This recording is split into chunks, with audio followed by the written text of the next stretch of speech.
সম্পৰ্কটো আছিল ভাগি গ'ল, লগটো আছিল এৰ খাই গ'ল, মনটো আছিল ন বেলেগ কাৰোবাৰ প্ৰতি আহি গ'ল।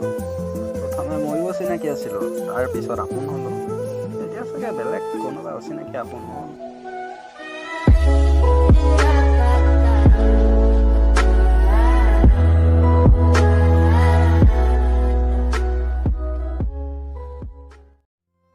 কাৰোৰে প্ৰিয়জন হ'ব নোৱাৰিলোঁ, মাথো প্ৰয়োজনহে হ'লোঁ।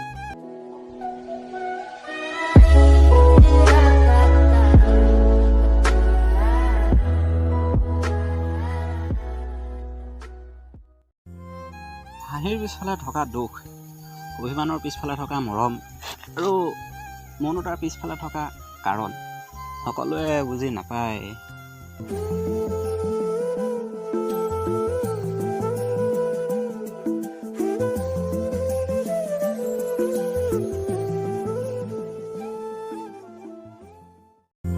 জীয়াই থাকোঁতে সম্পৰ্কবোৰক সন্মান দিবলৈ শিকক।